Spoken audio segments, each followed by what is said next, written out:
بسم اللہ الرحمن الرحیم۔ سجدے تلاوت کا بیان۔ سجدے تلاوت کسے کہتے ہیں، اس کا کرنے کا کیا طریقہ ہے؟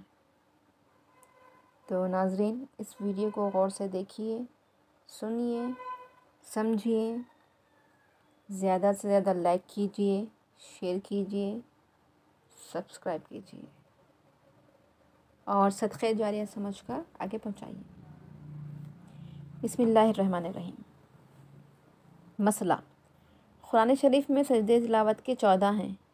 جہاں جہاں کلام مجید کے کنارے پر سجدہ لکھا ہوتا ہے، اس آیت کو پڑھ کر سجدہ کرنا واجب ہو جاتا ہے، اور اس سجدے کو سجدے تلاوت کہتے ہیں۔ یعنی ہم جب قرآن پاک پڑھتے تو آیتوں کے درمیان، کون سے بھی سوروں میں آیتوں کے درمیان سجدہ لکھا ہوا ہوتا ہے چھوٹا سا، تو وہ سجدے کی آیت ہوتی ہے۔ تو جہاں پر بھی لکھا ہوتا ہے وہ آیت پڑھنے کے بعد ایک سجدہ کرنا چاہیے، یہ ہم پہ واجب ہو جاتا ہے۔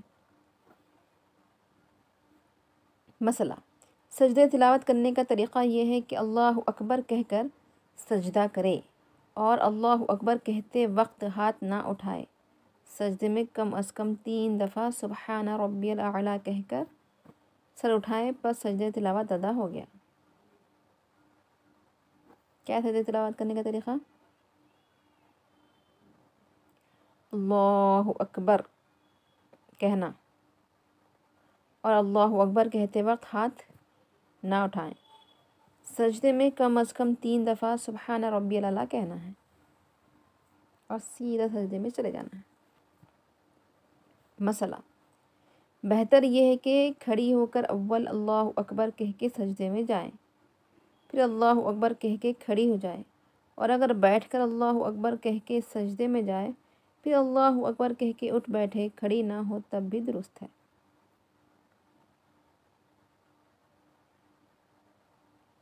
بہتر کیا ہے؟ اٹھنا، ٹھہرنا، اللہ اکبر کہہ کے ہاتھ اٹھا کے سجدے میں جانا۔ مسئلہ: سجدے کی آیت کو جو شخص پڑھے اس پر سجدہ کرنا واجب ہے، اور جو سنے اس پر بھی واجب ہوتا ہے، چاہے قرآن مجید سننے کے قصد سے بیٹھی ہو یا نہ، یا کسی اور کام میں لگی ہو اور بغیر قصد کے سجدے کی آیت سن لی ہو۔ اس لیے بہتر یہ ہے کہ سجدے کو آہستہ سے پڑھے تاکہ کسی اور پر سجدہ واجب نہ ہو۔ یعنی صرف پڑھنے والے پہ سجدہ واجب نہیں ہوتا، بلکہ پڑھنے والا زور زور سے اگر سجدہ پڑھا، مطلب سجدے کی آیت پڑھا اور ہم وہاں بیٹھے ہوئے ہیں، چاہے ہم سننے کی نیت کریں یا نہ کریں، اگر ہمارے کان میں وہ آیت پڑھ گئی تو ہم پہ سجدہ واجب ہے۔ سننے والے پہ بھی واجب ہے اور پڑھنے والے پر بھی واجب ہے۔ مسئلہ: جو چیزیں نماز کے لیے شرط ہیں وہ سجدے تلاوت کے لیے بھی شرط ہیں، یعنی وضو کا ہونا، جگہ کا پاک ہونا، بدن اور کپڑوں کا پاک ہونا، اور قبلِ رو ہونا، یعنی قبلے کی طرف رخ کرنا، منہ کرنا، قبلے کی طرف سجدہ کرنا وغیرہ۔ مسئلہ: سجدہ جس طرح نماز کا سجدہ کیا جاتا ہے اسی طرح سجدے تلاوت بھی کرنا چاہیے۔ بعض عورتیں قرآن شریف پر سجدہ کر لیتی ہیں، اس سے سجدہ ادا نہیں ہوتا اور سر سے نہیں اترتا۔ مسئلہ: اگر کسی کا وضو نہ ہو تو پھر کسی وقت کر کے سجدہ کرے، فوراً اسی وقت سجدہ کرنا ضروری نہیں ہے، لیکن بہتر یہ ہے کہ اسی وقت سجدہ کرے کیونکہ شاید بعد میں یاد نہ رہے۔ مسئلہ: اگر کسی کے ذمے بہت سے سجدے تلاوت کے باقی ہوں، اب تک ادا نہ کیے تو اب ادا کریں، عمر بھر میں کبھی نہ کبھی ادا کر لینا چاہیے۔ اگر کبھی ادا نہ کرے گی تو گنہگار ہوگی۔ مسئلہ: اگر حیض یا نفاس کی حالت میں کسی سے سجدے کی آیت سن لی تو اس پر سجدہ واجب نہیں ہوا، اور اگر ایسی حالت میں سنا جبکہ اس پر نہانا واجب تھا تو نہانے کے بعد سجدہ سہو کرنا واجب ہے۔ یعنی غسل حیض اور غسل نفاس میں سجدہ واجب نہیں ہوتا، لیکن اس کے علاوہ نہانا واجب تھا اور سن لی تو نہا کے سجدہ کرنا ہے۔ حالت حیض یعنی ہر مہینے میں جو ہماری ناپاکی کی حالت ہوتی ہے، منسس کی حالت کو کہتے ہیں۔ حالت نفاس بیبی ہونے کے بعد जो ब्लीडिंग होती है उसको निफास कहते हैं। मसला, अगर बीमारी की हालत में सुने और सजदा करने की ताकत ना हो तो जिस तरह नमाज का सजदा इशारे से करती है उसी तरह इसका सजदा भी इशारे से करे। यानी यहाँ पे ये बताया जा रहा है बीमारी की हालत में नमाज़ पढ़ना जैसा फ़र्ज़ है ना, अगर सजदे की आयत भी बीमारी की हालत में सुने तो उसी तरह सजदा भी इशारे से करना है, मगर सजदा मुआफ़ नहीं है। मसला, अगर नमाज में सजदे की आयत पढ़ी तो वो आयत पढ़ने के बाद तुरंत ही नमाज में सजदा करे।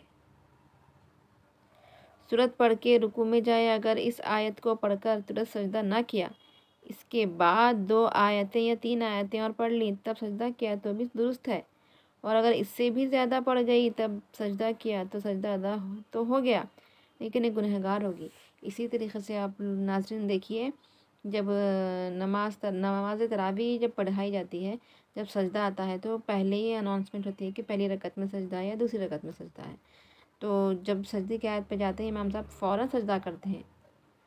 तो इसी तरह सजदे की जो आयत होती है ना, जब पढ़ी जाती है तभी फ़ौरन सजदा कर लेना चाहिए। अगर हम सजदा नहीं करेंगे तो बाद में 2-3 आयतें पढ़ के करें तो भी हो जाता है, लेकिन उससे ज़्यादा अगर करे तो ताख़िर अदा होगा, लेकिन गुनहगार होगी साथ में। मसला, अगर नमाज में सजदे की आयत पढ़ी और नमाज ही में सजदा ना किया तो अब नमाज पढ़ने के बाद सजदा करने से अदा ना होगा, हमेशा के लिए गुनहगार रहेगी। अब सिवाय तौबा इस्तिग़फ़ार के और कोई सूरत माफ़ी की नहीं है। नमाज में सजदे की आयत पढ़े तो नमाज में सजदा करना है, नमाज पढ़ लेने के बाद करे तो सजदा नहीं होता बल्कि गुनाह होता, तो माफ़ी मांगना और इस्तिग़फ़ार करते रहना पड़ता है और अल्लाह ताला से माफ़ी मांगते ही रहना पड़ता है।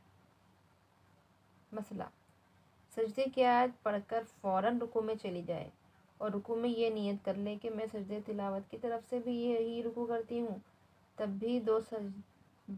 भी वो सजदा अदा हो जाएगा। और अगर रुकू में ये नियत नहीं की तो रुकू के बाद सजदा जब करेगी तो इसी सजदे से सजदा भी अदा हो जाएगा, चाहे कुछ नियत करे चाहे ना करे। मसला, नमाज पढ़ते में किसी और से सजदे की आयत सुने तो नमाज में सजदा ना करे बल्कि नमाज के बाद करे। अगर नमाज ही में करेगी तो सजदा अदा ना होगा, फिर करना पड़ेगा और गुनाह भी होगा। समझ में आई बात? कोई और सजदा की आयत पढ़ रहे थे, हम सुने नमाज में, तो नमाज में हमको नहीं करना, क्योंकि उन्होंने नमाज के अलावा पढ़ रहे थे ना, तो हम नमाज पढ़ने के बाद सजदा करना।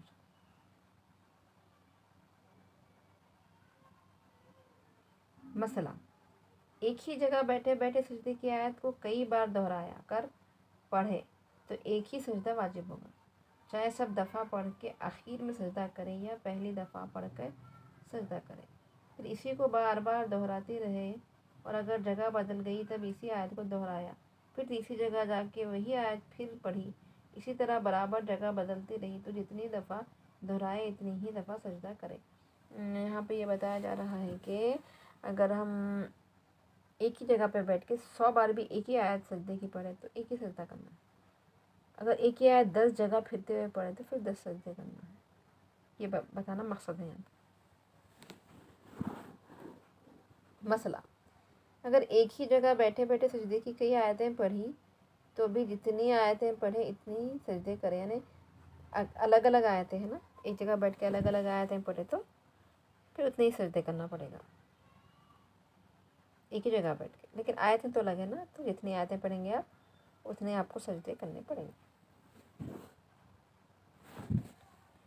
जहाँ तक हो सके, जितना हो सके ज़्यादा से ज़्यादा आगे पहुँचाइएगा, सदक़े जारी समझ कर आगे बढ़ाइएगा। जज़ाकल्लाह खैर।